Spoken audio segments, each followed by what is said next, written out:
Hello, Michigan Baptist. This is Pastor Ed Immerling at Westside Church in Flushing, and I'm coming to you as your president and on behalf of our executive committee and board of trustees.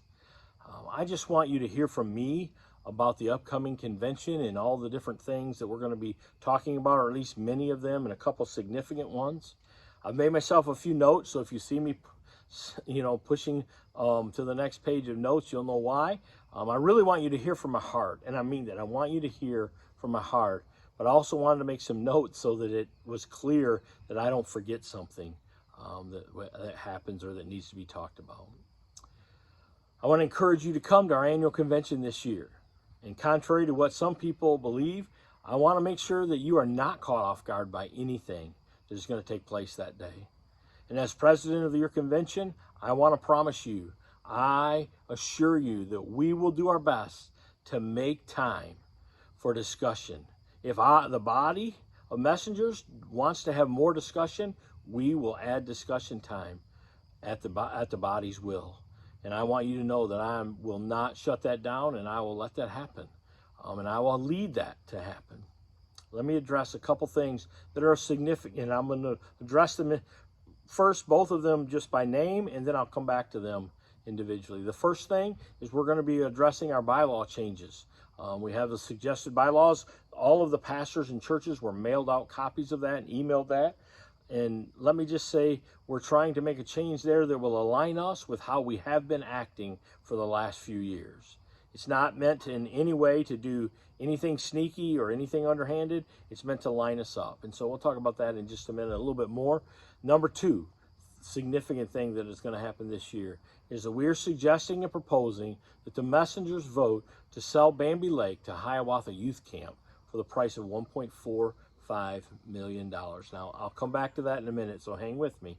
But first, the bylaw changes. I just want you to know that we're trying to line up. Our old bylaws had several things in it that talked about different teams and committees and things that haven't been functioning for years now. We got feedback from our own board of directors that they feel like sometimes they're just a rubber stamp. And we want to make some changes that will bring them in tighter and let them be more a part of the decisions that we're making. And if you have questions about that, the stuff you've been mailed and emailed, you can contact Jerome Taylor and Roy Henry. Those two guys are brilliant with words, and they helped us pen those words, and they understand the intentions behind them, and they understand what the words mean. And so I would encourage you to contact them. If you don't know how, call our state office. They'll be sure and give you the contact information to get a hold of them. So don't hesitate to do that. Now let's talk a little bit about Bambi Lake. Let me start at least by saying this. I love Bambi Lake. My family loves Bambi Lake. My children, they love Bambi Lake. My church loves Bambi Lake. My grandfather was one of the people who gathered at Bambi Lake back in the 50s when they gathered together as a convention on property. Before they bought it, before they even made a decision to buy it, they met there to gather and pray to buy it. And my grandfather and some of our family were a part of that group of people. My mother and my two aunts were at the very first GA retreat to ever happen. It might have been the very first retreat we had at Bambi, but it was definitely one of the first that we had there. I personally have had many significant moments in my life at Bambi Lake. As a little child, I camped there. Also, as a little kid, I remember standing beside my dad as he helped to frame what is now called the Lodge. In 1983, at a youth retreat, I made a commitment to start living my life publicly for Christ, not just privately and living differently in my everyday life. Some of my best memories as a youth, particularly in junior high and high school, happened at Bambi Lake. I have some of the fondest memories with my friends, and some of those people I'm still friends with today.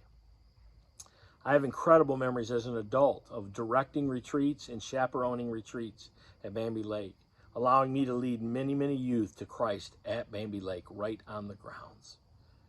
I've also been a part of many men's retreats where God moved mightily, and I've seen him do things that I haven't seen other places, just to be honest. So rest assured, I love Bambi Lake. Here's the struggle. The last 6 years, we have spent over $1.4 million to keep Bambi Lake open. From our best guesses and from our accountant's best advice, this trend is not changing anytime soon. And it's getting to the point now that it's beginning to affect our bottom line financially. Our accountant has been warning us for a few years that this was going to begin to make us financially unstable. In the last couple years, we're seeing it trend toward that. As we were preparing for our budget meetings this year, the accountant sent a note reminding us once again that this is not sustainable. We spent several years trying to remedy this, by the way, through a variety of plans, and we have not really made significant progress at all. Let me say this, though. This is not about Mick Schatz. He has done an admirable job and worked tirelessly to fix these issues. We have found this is due to several factors, none of which we as a convention really have any control over. So this plan that we have to sell the Hiawatha Youth Camp seems to be the closest thing to a win-win that we could come up with. Southern Baptists of Michigan, we cannot look at this as Bambi being a failure. Bambi has been an incredible blessing to so many countless people over the years, myself included in many, many ways. And under this plan, I believe that will continue to be true. To me, this plan is about trusting God and his people to carry out the mission as envisioned by my grandpa and his fellow Baptists that in the very beginning. We would sell Bambi Lake for $1.45 million. We would receive $750,000 from Hiawatha Youth Camps for that. And we would hold what I'm calling a reserved equity of $700,000 if at some point they decide it's not feasible for them and they decide to sell the property. Hiawatha is run by like-minded followers of Jesus Christ, some of whom are Southern Baptist. We will still be able to have events there, and they are hoping to host several events for us each year if we would have them there. Some would ask about our Bambi feasibility team and what we found out, and let me just tell you some of the things that we 100% agreed on. We found this trend seems like it's going to continue for the foreseeable future. We went back and seen if there was even a slight trending out of that, and we haven't found that. We found the losses to be accurate, and we found that this is not feasible to continue in this direction moving forward. And although the whole team would not unanimously suggest selling Bambi, we did not have an alternative to address this issue. This proposal comes to you from the Executive Committee and the Board of Trustees. And it is with a great struggle personally that I have come to this place to recommend this. But I believe for the sake of the mission of the BSCM, we must move forward in this direction. We want to stay focused on the two main things: planting gospel-centered churches and strengthening those churches and our established ones. I believe as a convention, we have to be willing to do whatever it takes to protect that mission. And I hope you'll join me in moving us forward as a convention in all that is needed to do the work of these priorities of planting churches and strengthening churches. May God guide your heart and your spirit as you prepare to come to the convention this year. Let's come to have a great and open dialogue. Be willing to listen to one another. And then let's vote to move forward our convention for the strong future of the churches of the BSCM and the churches that we plant in the years ahead. I hope this helps explain some of what's happening. We don't want you to get caught off guard by anything. I want you to know you can call me, you can text me. I always say you can tweet me, but you can't do that anymore. I guess you can X me now. But I would be glad to talk with you. I'll be glad to come to your association and talk about it with your leaders. And I would be glad to do anything that will help clarify what's going on. I'll show you the figures, the numbers that are involved in this, and help you with anything you need along the way.